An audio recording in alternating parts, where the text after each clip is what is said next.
कृष्णा, सनातन शक्ति में आपका स्वागत है। आज हमारे साथ एक बार फिर है लॉर्ड रेमी रेंजर, जो कि यूके के हाउस ऑफ लॉर्ड्स के मेंबर हैं, फिलैंथ्रोपिस्ट हैं, प्रखर वक्ता है और मुद्दों पे खुल के बोलते हैं। रेमी रेंजर जी, आपका बहुत स्वागत है सनातन शक्ति में। Thank you. हमारे साथ नीलेश जोशी भी हैं, सनातन शक्ति के मोटिवेटर और गाइड हैं। नीलेश जी, आपका भी बहुत बहुत स्वागत है। Thank you very much. मैं अपना प्रश्न सर आपसे शुरू करती हूँ। अभी पिछले 28 अगस्त को जो एशिया कप के में इंडिया की जीत हुई थी, उसके बाद लेस्टर में हिंसा भड़की। तो my question is, why do you think two communities which were living so peacefully together suddenly so much of discord? ऐसा क्यों हुआ कि दोनों संप्रदाय आपस में भिड़ गए एक दूसरे से? विजिता जी, ये जो है ना, ये कहते हैं ना, जो 1947 का जो पार्टीशन हुआ था इंडिया का, जिसमें धर्म के नाम पे कम्युनिटीज को डिवाइड किया था, ये उसका कहते हैं ना अफेक्ट है कि हम वहाँ डिवाइड हो गए, हम एक थे, राइवल बन गए। राइवल के बाद वो इतनी हेट्रेड जनरेट हुई थी 1947 में, 1 million, over 1 million people were killed in the name of religion. पता नहीं कितने 10-15 मिलियन लोग रिफ्यूजी हो गए अपने घरों में, अपनी कंट्री में जहाँ पैदा हुए थे वही रिफ्यूजी हो गए। उसके बाद 4 युद्ध हुए इंडिया पाकिस्तान के। वो नफरत जो है 1947 की, अब क्योंकि कम्युनिटीज़ बड़ी हो गई हैं यहाँ यूके में भी, अमेरिका में भी, कनाडा में भी। पहले तो थोड़े थोड़े थे तो कोई फ़र्क नहीं पड़ता था, अब नंबर ज़्यादा हो गए हैं तो नंबर के साथ शक्ति आ जाती है, तो हेट्रेड भी ज़्यादा बढ़नी शुरू हो गई है। तो दैट इज़ दी, कहते हैं ना, इम्प्लीकेशन और रेमिफिकेशन और partition of India. We were one, thousands of years we live together। आज हम राइवल बन गए हैं, और राइवलरी लोग जो हैं, यूके के भी कई मेंबर ऑफ पार्लियामेंट हैं जो इनको वोटों के लिए डिवाइड एंड रूल पे चले हुए हैं। मैं तो उनके साथ बहुत झगड़ा करता हूँ ट्विटर पे कि तुम यूके में जो हम आए हैं, हमारी एक ही कंट्री है और एक ही किंग है, हम तो यहाँ क्यों इंडिया की सब पॉलिटिक्स लेके आए हैं। ये जो जिन होस्ट कम्युनिटी है जिन्होंने हमें शरण दी है यहाँ, वो क्या सोचेंगे कि हमने क्या कर लिया है, कितना बड़ा गलत काम कर लिया है कि हमारी कंट्री को भी ये अपनी कंट्री की तरह कर रहे हैं। तो ये बहुत ही दुखदायक की बात है, और इसका जो है लीडर जो है उनके ऊपर मैं रिक्वेस्ट करूँगा, लीडरों के ऊपर, कि ये उनका रोल है, बिकॉज जो लीडर्स होते हैं उनका काम है कि कम्युनिटीज़ को सीधे रास्ते पे लाएं, उनको अक्ल दें, उनको प्यार रहने से मोटिवेट करें। क्योंकि यहाँ तो भी अगर हम हेट्रेड से रहेंगे तो नुकसान हमें सबसे ज़्यादा होगा। We will hate each other, we will consume our self in hatred, और फ़ायदा किसी को नहीं, सबसे ज़्यादा हमें, हमारी कम्युनिटी को नुकसान होगा। अंग्रेज़ तो हंसेंगे हमारे के ऊपर कि ये दो जानवर हमने बुलाए थे, दोनों लड़ रहे हैं आपस में। तो इसलिए मैं कहता हूँ हमें रोल मॉडल कम्युनिटी बनना चाहिए, हमें पीसफुली रहना चाहिए, और इन लोगों के लॉ एंड ऑर्डर को एक्सेप्ट करना चाहिए। क्योंकि नहीं तो क्या हुआ, एनार्की फैल जाएगी। जहाँ जहाँ हिंदू और मुस्लिम ज़्यादा रहते हैं वहाँ नफरत बहुत ज़्यादा फैल जाएगी। तो इसका नुक्स एम्प्लॉयमेंट पे भी होगा। कोई हिंदू मुसलमान को जॉब नहीं देगा, मुसलमान हिंदू को जॉब नहीं देगा, एक दूसरे की बाइकआउट करना शुरू कर देगा, क्या कुछ होगा। ये तो अंत तो बहुत खराब ही है ना। हमने देख लिया, आप पार्टीशन करके हमने देख लिया क्या फ़ायदा हुआ। अगर हम इकट्ठे रहते, हिंदू मुस्लिम सिख क्रिश्चियन इकट्ठे रहते, तो हम ज़्यादा टॉलरेंट हो जाते। जब एक देश बना धर्म के नाम पे, तो वहाँ धर्म से ही जो वहाँ के हिंदू थे, वहाँ के सिख थे, वहाँ के कोई और क्रिश्चियन, उनको डीवैल्यू कर दिया धर्म के नाम से कि तुम सेकंड क्लास हो गए। तो ये नुकसान अब उनको ज़्यादा है, क्योंकि वो they are not that tolerant. जैसे इंडिया के मुसलमान टॉलरेंट हैं, पाकिस्तान के इतने नहीं है टॉलरेंट, क्योंकि उन्होंने कभी उनके साथ इक्वालिटी से सलूक ही नहीं किया। तो ये बहुत दुख की बात है। तो मैं बस प्रे करता हूँ कि गुड सेंस प्रिवेल हो, कि अपने आप को नुकसान पहुँचाना बंद करें, क्योंकि दो जब लड़ते हैं दोनों को नुकसान होता है। एक बात जो मुझे बहुत आश्चर्य की, जो एक वीडियो जो बहुत वायरल हो रहा है, जिसमें एक लड़का बाउंड्री वॉल पे चढ़ के एक भगवा ध्वज को डेसिक्रेट कर रहा है, उसमें मुझे जो बहुत आश्चर्य हुआ, इतनी यंग बॉयज, इतनी यंग पॉपुलेशन, इनके दिमाग में, और वो भी जो आप यूके में रह रहे हैं, इनके दिमाग में इतना जहर कैसे भर गया, ये मुझे इसके बारे में कुछ बताएं। विजेता जी, सबसे बड़ी लॉ एंड ऑर्डर की भी सिचुएशन है।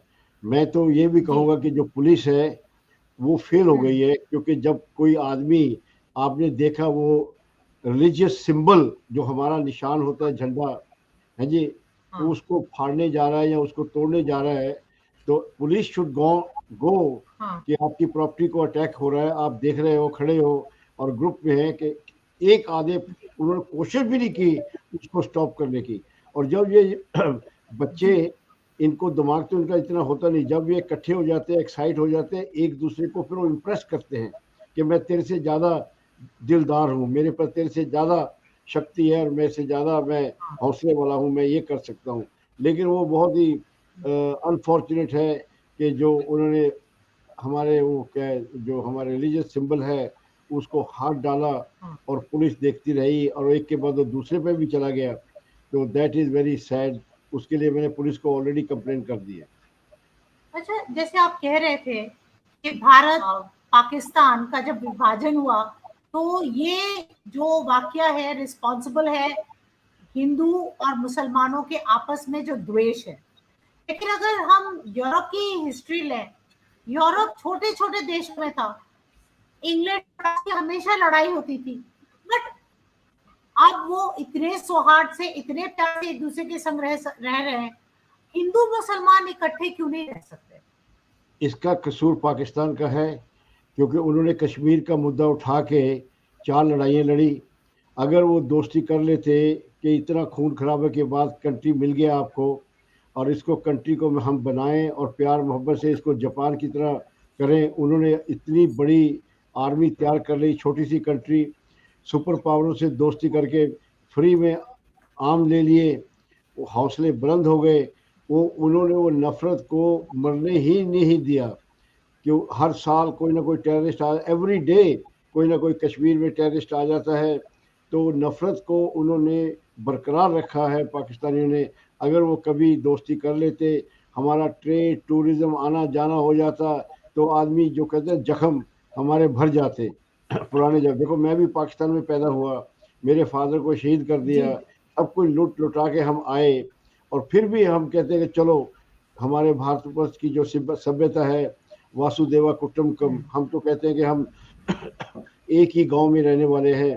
तो हम तो कहते हैं कि प्यार मोहब्बत हो जाए, ट्रेड हमारे जो जहाद करना है या लड़ाई करनी है वो गरीबी के हो अगेंस्ट, बीमारी के अगेंस्ट हो, जो अनएजुकेटेड पीपल है जो लिटरेसी के लिए होना चाहिए।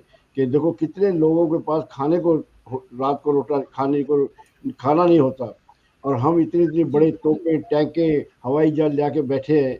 ये लीडरों को पूछना चाहिए ना, पाकिस्तानी लीडरों को, कि तुम्हारे पास क्या जस्टी है। जो अपना आपने कंट्री बनाया पाकिस्तान, उसको तो आप संभाल ही सके। 25 साल में बांग्लादेश अलग हो गया है जी, और आपके साथ आपने वो जुल्म किया बांग्लादेशियों के पास कि 2 मिलियन बंदे, पता नहीं कितनी औरतें रेप हुई, कितने बंदे मरे। आज बांग्लादेश और पाकिस्तान की कोई दोस्ती है ही नहीं। धर्म में कोई ये इतनी ताकत नहीं होती कि आदमी को जोड़ सके।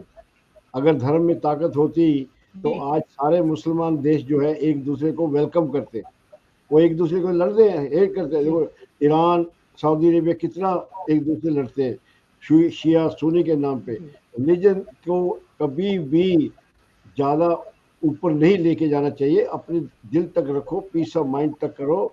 उससे अपने जो आपके संस्कार हैं दुनिया के, वो अच्छे होने चाहिए। रिलीजन लड़ाई करने के लिए नहीं है, ये तो एक अच्छी ताकत है रिलीजन, जो आपको यूनाइट कर सकती है, जो आपको एक अच्छे रास्ते पे भेज सकती है, या आपकी जो स्पिरिचुअल लाइफ है उसको इम्प्रूव कर सकती है।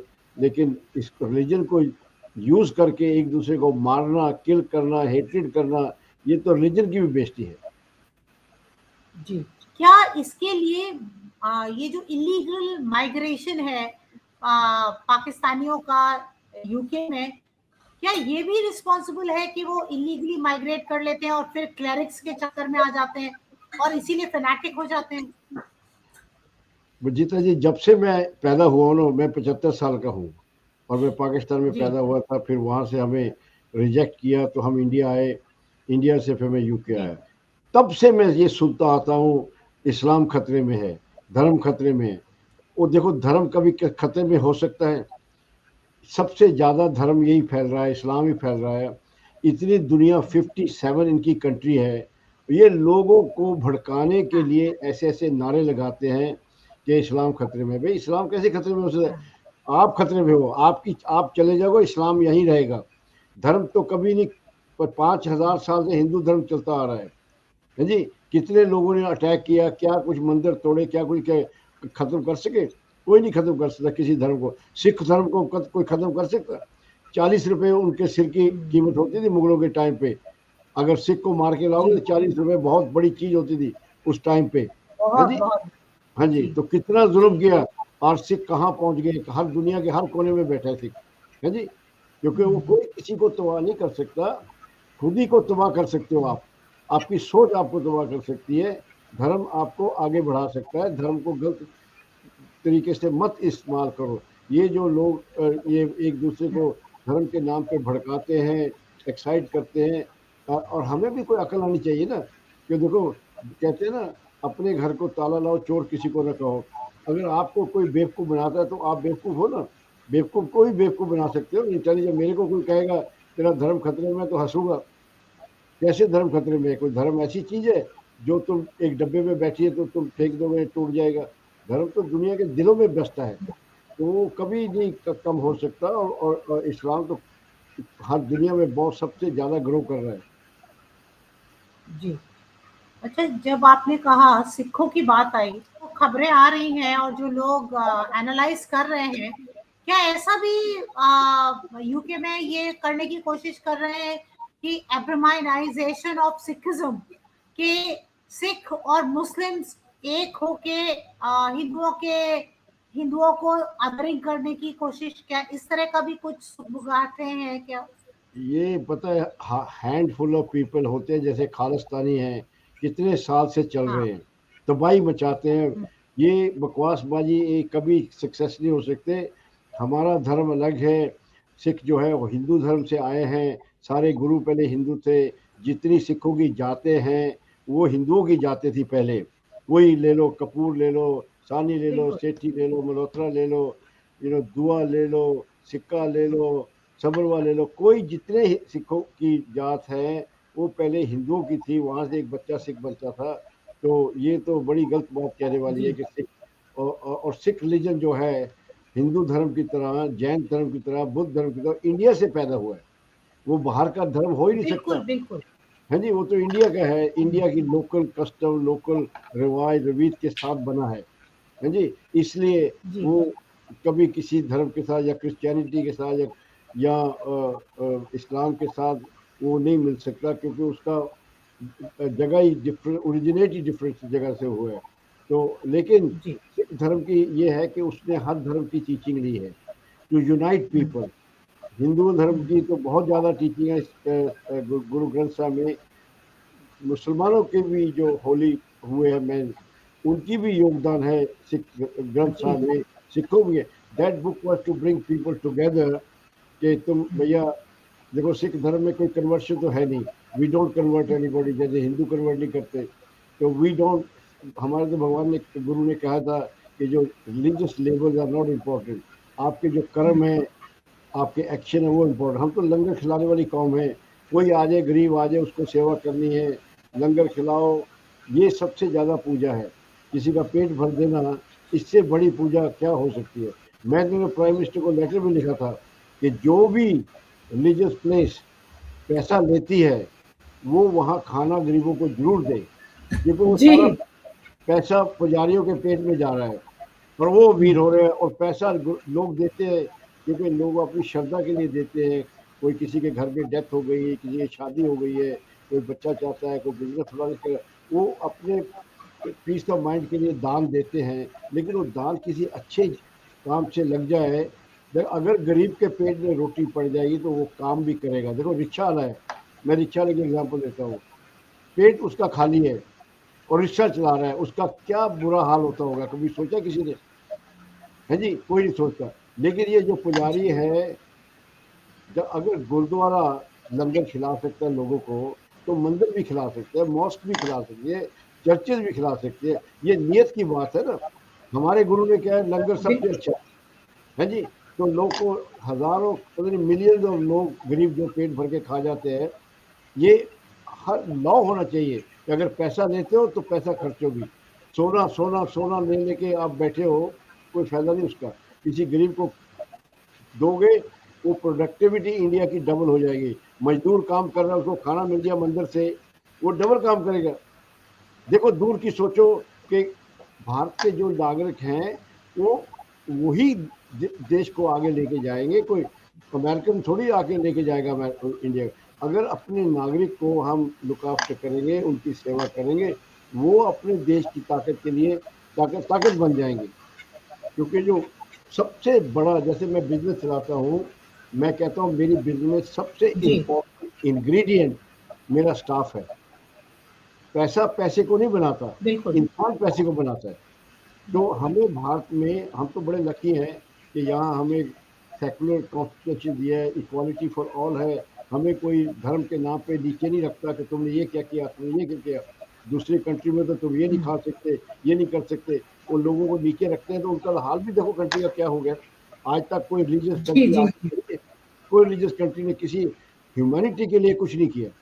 जितने आप इलेक्ट्रॉनिक लेते हो, हवाई जहाज लेते हो, प्लेन लेते हो, शिप लेते हो, कोई रिलीजियस कंट्री से नहीं आया। आज दवाइयाँ लेते हैं, जो भी हम कर रहे हैं, आप वीडियो पे काम कर, मैं आपसे बात कर रहा हूँ, ये कोई रिलीजियस कंट्री से नहीं आई। रिलीजन अपने पीस ऑफ माइंड के लिए, इससे आप जॉब नहीं ले सकते कि मैं रिलीजन का स्कॉलर हूँ। मंदिर में शायद मिल जाए, लेकिन आप पायलट नहीं बन सकते, मिलिट्री के जनरल नहीं बन सकते, और आप कोई साइंटिस्ट नहीं बन सकते और डॉक्टर नहीं बन सकते। रिलीजन को कभी भी मिक्स नहीं करना चाहिए। रिलीजन जैसे हमारा खुद का एक बहुत है, उसको रिलीजन हमें एक अच्छा देता है। क्योंकि देखो ना, फिलॉसफी है, रिलीजन की फिलॉसफी है, तो हम उस फिलॉसफी से चलते हैं। जैसे हिंदू धर्म एक फिलॉसफी है जी, उससे चल रहा है, किसी को तंग नहीं करते, सारी दुनिया की नेशनलिटी इंडिया में रह रही है। तो that is a very good sign, that's the strength of religion, जहाँ हर आदमी को इक्वालिटी है। और सबसे इम्पोर्टेंट है, विमेन को इक्वालिटी है। विमेन, देखो मैं तो सिंगल पेरेंट चाइल्ड, अगर मेरी माँ पढ़ी लिखी ना होती तो मैं तो चांदनी चौक या दिल्ली रेलवे स्टेशन में जूते साफ करता। मेरी माँ ने टीचर बनी, 8 बच्चे पैदा किए, और 8 बच्चों को बड़ी टॉप पे जॉब मिली, शादी कराई, सब। औरत की इतनी ताकत होती है। तो औरतों को नीचे रखना अपने आप को नीचे करने के बराबर है। Those who keep women down, they become down themselves. क्योंकि देखो, बच्चे को कौन पालता है? माँ। बाप तो पैसे के पीछे भाग रहा है सुबह से शाम तक। आज मेरे बच्चे जो है, मेरी बेटी भगवान की कृपा से बहुत कामयाब लड़कियां हैं तीनों। वो किसने उनको गाइड किया? मेरी वाइफ ने किया। नौकरी भी की, इनकम भी वहाँ एक एक्स्ट्रा लेके आई। हमने प्राइवेट स्कूल में बच्चे भेजे। अगर वो घर बैठी रहती, एक इनकम से मैं क्या कर सकता था? अच्छा लिविंग स्टैंडर्ड, अच्छा घर, अच्छी हॉलिडे, अच्छी कार, बिकॉज मेरी वाइफ ने मेरे साथ कहते शोल्डर पे शोल्डर लगा के काम किया। आज हमारे बच्चे भी एसेट बन गए। तो औरत को जो पीछे करता है वो कभी आगे नहीं जा सकता। उनकी जनरेशन खत्म हो जाएगी। वो फिर ड्राइवर तक ही रहेंगे, ड्राइवर और रेस्टोरेंट में काम करेंगे। आगे वो, जैसे हमारी कंट्री में इंडियन लोग ब्लू चिप कंपनी रन कर रहे हैं ना, सारे ब्लू चिप कंपनी आज सारे इंडियन क्यों कर रहे हैं?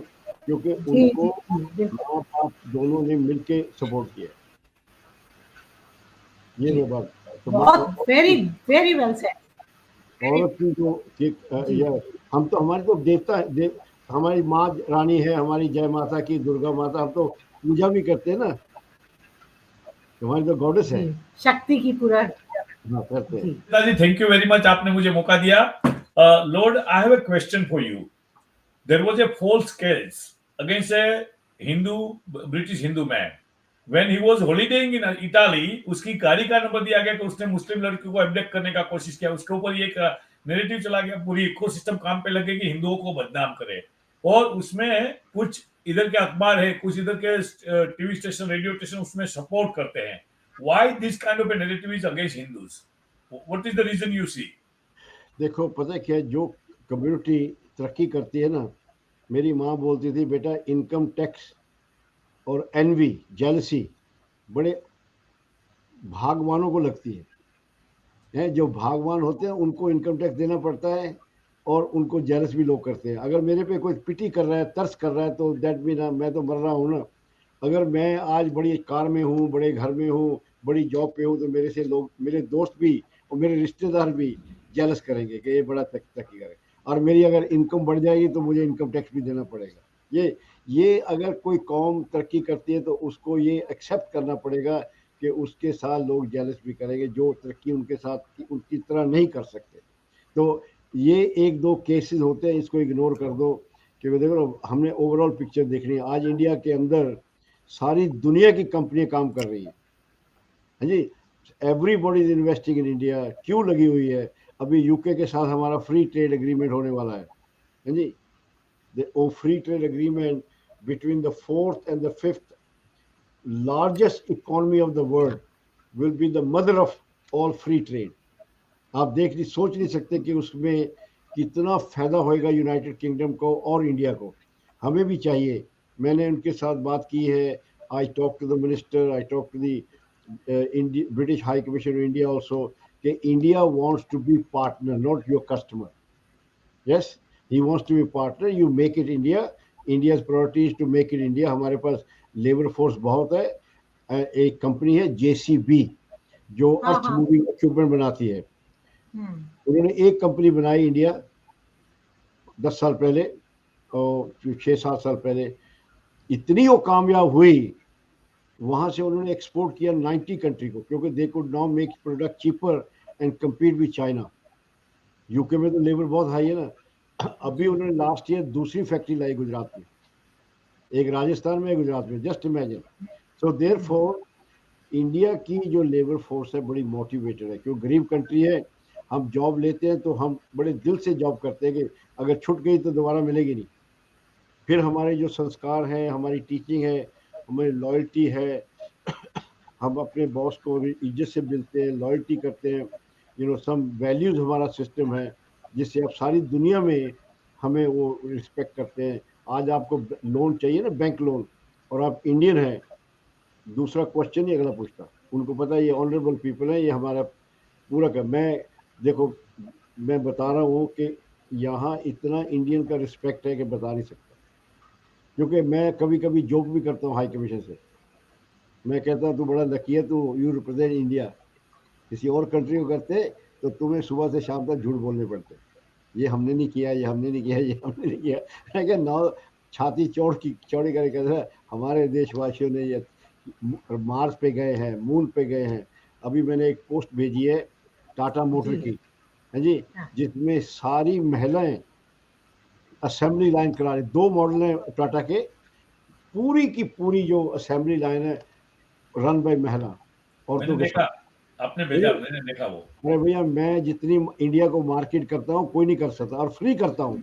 ये बात तो सही है, ये बात तो सही है। That's why you are inspiring. That's why you are a good ambassador for India.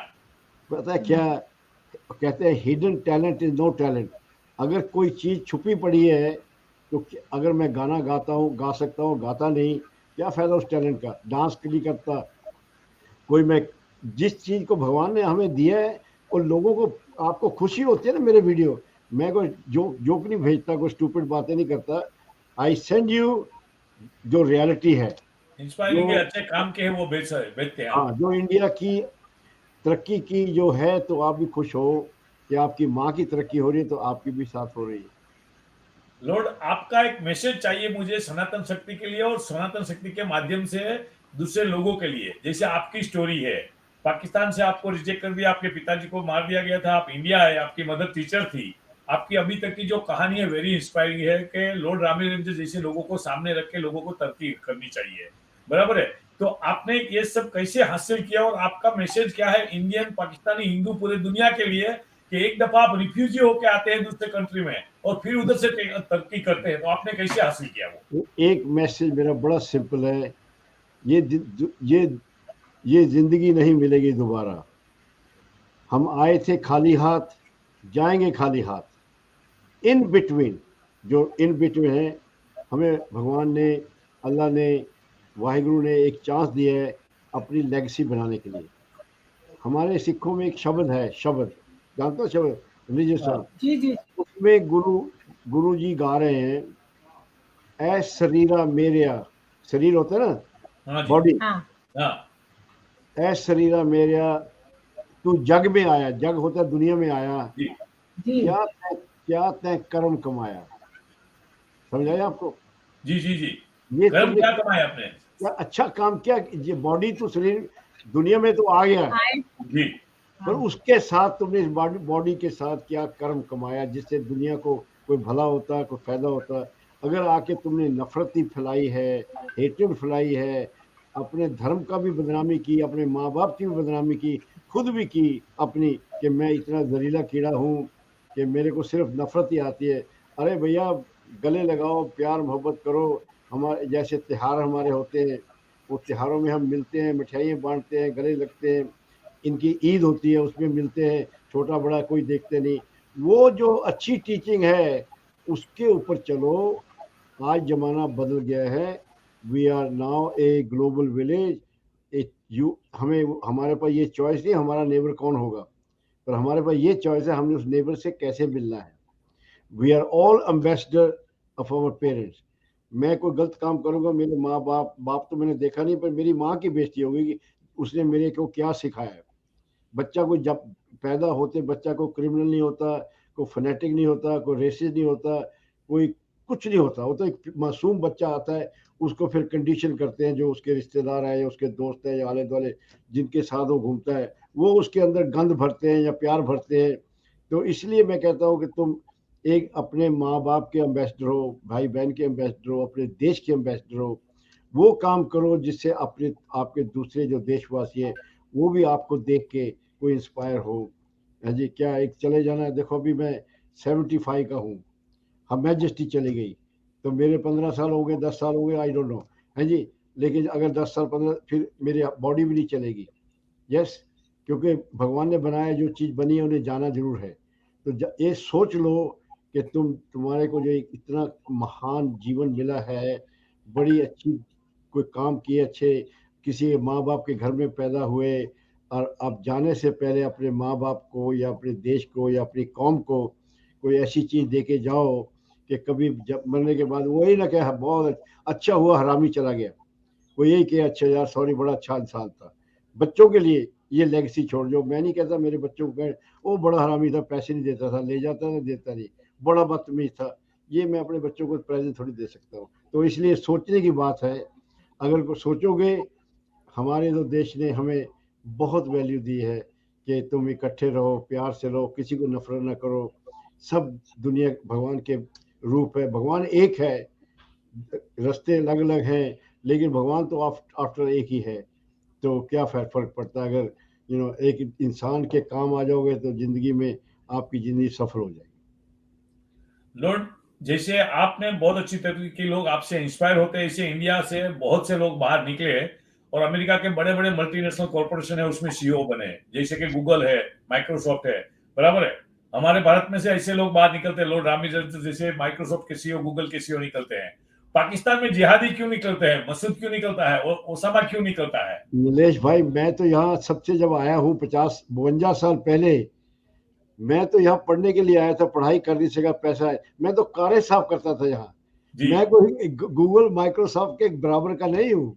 नहीं, मैं फिर तो भी आप इंस्पायरिंग फिगर हो लॉर्ड, आप नहीं, इंस्पायरिंग मैंने फिगर तो हो यहाँ फिर भी। ये छोटे काम कुक लगा, मैं KFC कंटकी फ्राइज में कुकिंग करता था। फिर जी मैं लेकिन जो हमारी वैल्यूज है ना, वैल्यू सिस्टम, इंसान वैल्यू से बनता है। जी देखो वैल्यू मेरी अच्छी है, मैं झूठ नहीं बोलता, मैं सच बोलता हूँ, मैं प्यार से बात करता हूँ, मैं मेहनती हूँ, मैं ईमानदार हूँ, तो मेरी वैल्यू है ये। अगर मैं, मेरे अंदर वो वैल्यू है, बड़ा बदतमीज है, बड़ी गाली निकालता है, लेजी है, ईमानदार भी नहीं है, तो मेरी वही वैल्यू से मैं वही इंसान की वैल्यू जीरो होगी। ये वैल्यू सिस्टम। सो हम आए हैं भारत माँ से कि माँ ने हमें वैल्यू दी है, बाप को बाप समझना, माँ को माँ समझना, बहन को बहन। ये देखो अभी तक मैंने रखड़ी डाली हुई है जी जब तक अगले साल की राखी नहीं आएगी ये यहीं पड़ी रहेगी। जी जी ये जी देखो है जी, बहन की सेवा इज्जत करता, भाई की इज्जत करना, माँ की इज्जत करना, नेबर्स की इज्जत करना।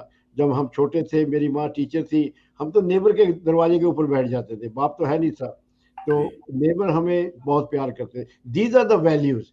आज तक मैं उनको मैं आपको क्या बताऊँ कि मेरे जब मैं यहाँ था, बड़ी पुरानी बात है, एक आदमी था एयरफोर्स ऑफिसर जो मेरे फादर इन लॉ का स्टूडेंट था एट दैट टाइम एयरफोर्स। वो आया तो मैं उस वक्त बड़ा नया नया आया था, तो मैं बड़ा स्ट्रगलिंग था, तो उसने मुझे बुलाया, बड़े मान इज्जत सत्कार से मुझे खाना खिलाया, प्यार किया, ये किया, तो मैं बड़ा इम्प्रेस हो गया। मैं देखो चलो ठीक है।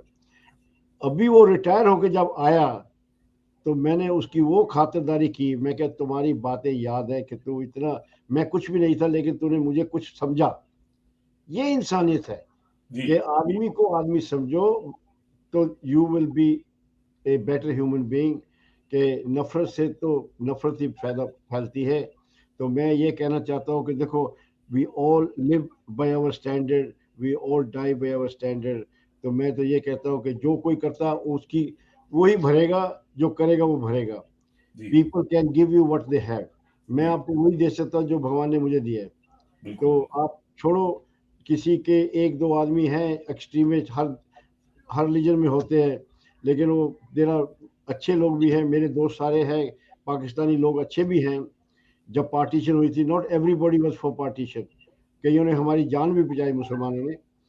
तो दुनिया में पांच एक तरफ बराबर की नहीं होती, तो इंसान भी एक बराबर नहीं होते। लेकिन you as a Hindu you have to show we are tolerant people, we believe in peaceful coexistence. अगर भगवान चाहता एक ही धर्म के लोगों को तो बना देता। जब भगवान ही नहीं चाहता कि हर गार्डन में डिफरेंट तरह के फ्लावर हों, तो इसलिए उन्होंने बनाया। भगवान चाहता तो सारे एक ही गुलाब ही होता। सो डाइवर्सिटी जो है, डाइवर्सिटी इज इंडिया की स्ट्रेंथ है। मद्रासी, बंगाली, पंजाबी, बिहारी, यूपी, हर कौम ने इंडिया के लिए कुछ ना कुछ योगदान दिया है जी। देखो जब तो साउथ इंडिया जागा है, इंडिया कहाँ चला गया, आईटी में कहाँ चला गया इंडिया। और साउथ इंडिया तो हम पंजाबी लोग मार मार के रहे, हर रोज लड़ाई वहाँ झगड़ा होता था जी। पंजाब में इतने इन्वेडर आते थे। वो तो शुक्र है गुरु गोबिंद सिंह ने ब्रदरहुड खालसा बनाया। फिर हमने वो खैबर पास से आते थे, वो वहाँ सिखों ने फिर अपना एक किला बनाया, जमरोद का किला। फिर वो जो पेशावर था वो पार्ट ऑफ अफगानिस्तान था, फैटा फुटा एरिया वो था अफगानिस्तान का, उसको काट दिया उन्होंने कि तुम इधर नहीं आ सकते। आज वो पेशावर पाकिस्तान को दे दिया, सिखों की गिफ्ट है वो। तो ये इतनी वो करके जो इन्वेडर हर साल आते थे उनको रोका कि तुम इधर आओगे तुम्हारी टांगे तोड़ेंगे। तो उसके बाद जाके हिंदुस्तान की सिविलाइजेशन बच सकी, क्योंकि हम तो सोने की चिड़िया थे, हम तो दुनिया में सबसे आगे थे, लेकिन हम लड़ नहीं सके, डिफेंड नहीं करते, हम यूनाइटेड नहीं थे। छोटे छोटे राजे महाराजे थे, वो एक एक को आके मारते थे, ले जाते थे लूट के। तो अभी तो भारत यूनाइटेड है और पावरफुल है, अब कोई नहीं आ सकता, कोई नहीं आ सकता। अभी तो भारत माँ की जय ही जय है। हम we will go back to the day जब भारत was सोने की चिड़िया। हम हर जगह में आगे थे, मैथमेटिक्स में, मेडिसिन में, एस्ट्रोनॉमी में, आर्किटेक्ट जाके मंदिर देखो 2-2 हजार साल पुराने, आंखें खुल जाती हैं आपकी, कैसे बनाए इन्होंने जब कोई मशीन भी नहीं थी। तो be proud, I am very proud to be Indian. Yes definitely. जय हिंद, जय हिंद। मेहरबानी, आपने मुझे अपने शो पे बुलाया। Pleasure to speak with you. I'm waiting for you to come to India so that I can meet you. विजेता जी, मैं इंडिया बहुत बहुत आभार कि आप हमारे इस चैनल पे आए। I will. जय श्री कृष्ण, जय राम जी की, वाहेगुरु जी की फतेह, वाहेगुरु जी का Khalsa. Thank you sir, thank you. जय हिंद जी, जय हिंद।